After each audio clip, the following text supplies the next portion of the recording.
dans la séance numéro 44, séance cardio, focus, respiration.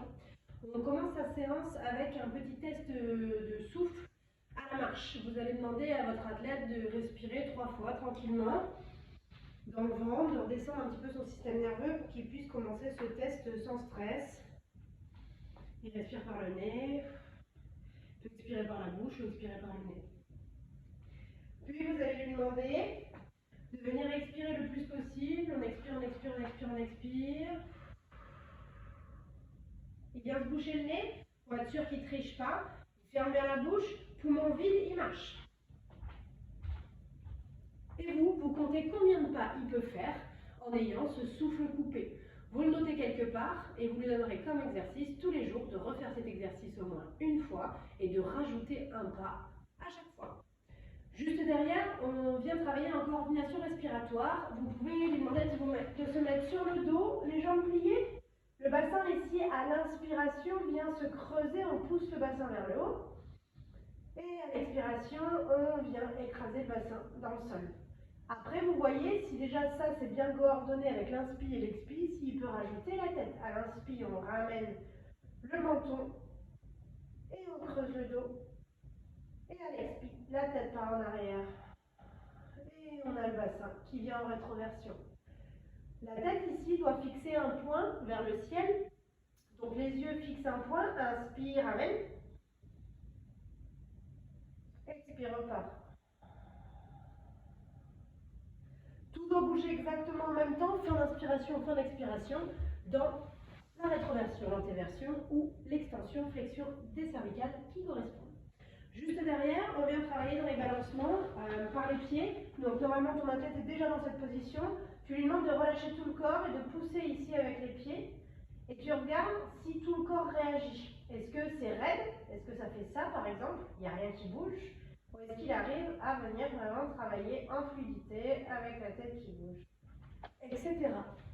Ça, tu peux le faire juste 30 secondes à 1 minute. On vient ensuite déverrouiller le dos sur des retournements.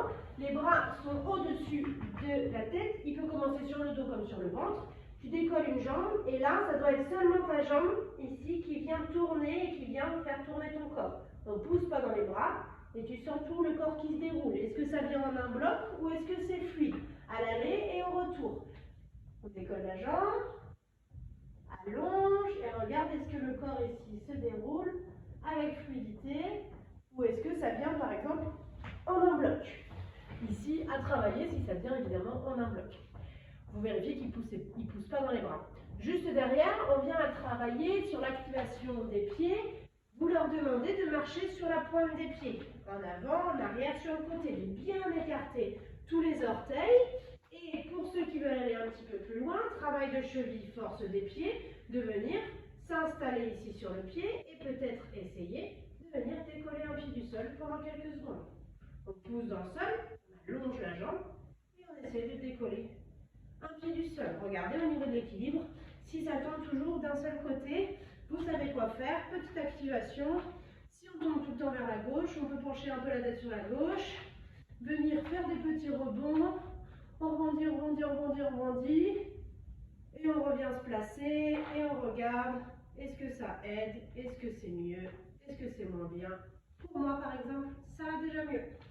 Juste derrière, on vient travailler sur un premier circuit d'activation. Premier exercice, planche marchée. Vous pouvez venir le travailler avec les genoux pliés ou en jambes tendues. Ça peut être intéressant pour travailler la souplesse. Regardez les alignements, que les mains se mettent bien en dessous des épaules. Quand ils arrivent dans leur planche ici, ils descendent dans le fond de bassin ou s'ils arrivent à rester bien engagés dans les épaules. Pour ceux qui ont des problèmes en poignet, n'hésitez pas à leur faire un petit échauffement préalable dans les poignets. Juste derrière, on travaille sur un criss-cross assis. Les mains sont derrière les oreilles. On vient ici soit contact avec le sol, soit jambes décollées du sol.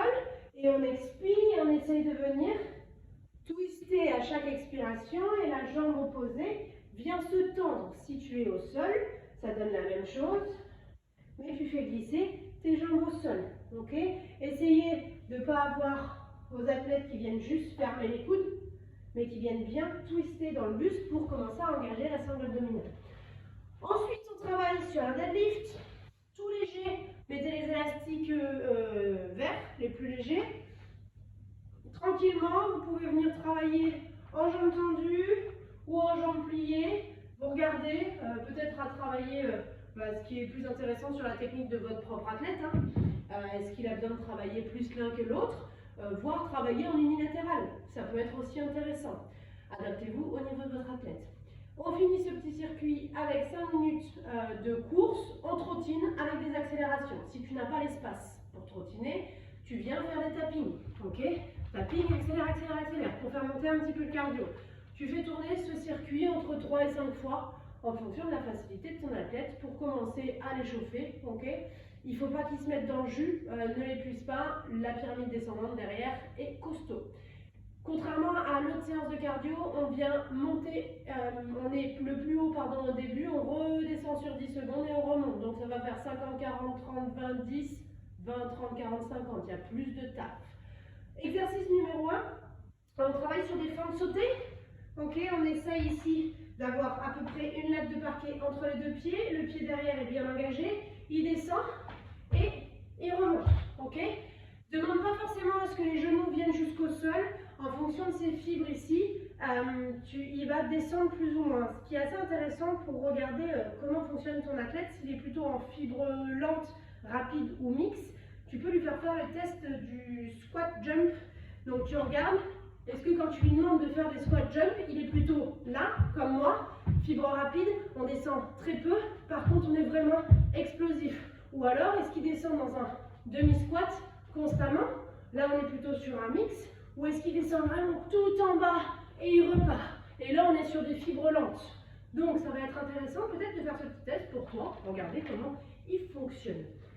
Fente sautée, si les fentes sautées c'est trop dur, on peut le faire au ralenti, en échange, ou voire fente marché. Ou vraiment si tu as un débutant, fente avant ou fente arrière. Ça peut être intéressant aussi. Adapte, toujours. Exercice numéro 2, on vient travailler sur un 4 pattes dans toutes les directions. On crochette, attention à ce que les genoux soient toujours bien en dessous des hanches, et travaille sur la coordination. Tu peux travailler sur le côté, en arrière, en croisé. Va dans toutes les directions. Dis-lui d'aller regarder loin devant. Les fesses ne sont jamais plus hautes que les épaules. On continue. Climbers. J'aimerais bien que le climbers ici, les pieds restent au sol, donc soit en chaussettes, soit avec des sliders. Et on vient essayer de faire glisser. Si tu es dehors, va falloir lever les pieds du sol. Sinon, ce serait bien de ne pas le faire. Pareil, en débutant, tu vas plus doucement, etc., etc. Voire tu te mets sur les coudes. N'hésite pas, s'ils ont mal au poignet. Et là, tu leur demandes du coup de venir sur des climbers plutôt extérieurs. C'est plus facile d'accès quand tu es bas sur les coudes. On termine avec des thrusters légers. Observe ici la capacité à ouvrir dans les coudes. On se rappelle extension. On peut travailler en proprioception. On peut travailler sur des suivis vers l'extérieur, sur l'œil droit ou sur l'œil gauche. Tu peux tester les deux et voir ce qui peut marcher. Proprioception de mâchoire, peut-être proprioception dans l'épaule. On parlera des récepteurs dans une autre vidéo, je vous dirai. On peut venir travailler aussi sur la proprioception de la colonne vertébrale. Vous avez compris le principe. Les coudes bien en avant, thruster, je change la profondeur explosif. Pareil que ton deadlift, un élastique très léger. Parce que ce que tu veux aujourd'hui, c'est accélérer et les mettre dans le rouge au niveau de la respiration. Ça, c'est ta pyramide. Tes 4 exercices. Ensuite, entre chaque temps de pyramide, tu as une pause de 1 à 2 minutes. J'aimerais que tu essayes avec ton athlète plusieurs façons de redescendre au niveau cardio. Déjà au niveau de la respi, tu vas lui donner comme consigne, dès qu'il peut, de venir inspirer par le nez et d'expirer longtemps par la bouche. L'inspire est plus courte que l'expiration, ça va l'aider à descendre son cardio. Première chose, sur la première pause, il est debout, il est assis, peu importe. Il cherche un autograndissement, il tend le pouce le plus loin possible et un deuxième doigt près ici au niveau de la racine des yeux. On fait un loin près, tu regardes devant, tu cherches la netteté et tu repars derrière. Net et tu repars derrière. En même temps qu'il respire doucement. Ça vient activer le système parasympathique et redescend ici la pression au niveau du système nerveux et aide à la récupération. Tu regardes si ça marche chez lui. Deuxième que tu peux essayer, les contacts croisés. On vient croiser les jambes ici, croiser les bras, poser les mains sur le buste, relâchez tout le corps. Les yeux fermés, on respire. Si les yeux fermés, c'est trop difficile au niveau de l'équilibre, fais-le respirer ici tranquillement. Les yeux ouverts, on respire dans le ventre, de préférence par le nez. Regarde sa capacité de respiration, est-ce que ça l'aide ou pas? Ensuite, on continue sur les points de cerveau. On va venir faire un U ici avec les deux mains. On cherche les deux petits trous en dessous des clavicules, un peu plus larges que l'insertion du sternum. On cherche les petits trous ici. Puis on vient poser deux mains en dessous du nombril et on va venir respirer tranquillement en tournant le buste et les yeux vers la direction où on tourne.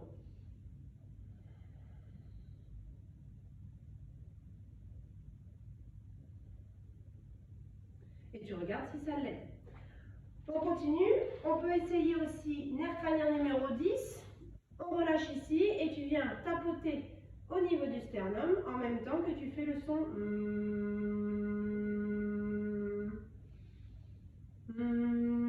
et tu regardes si ça l'aide à redescendre dans le système nerveux.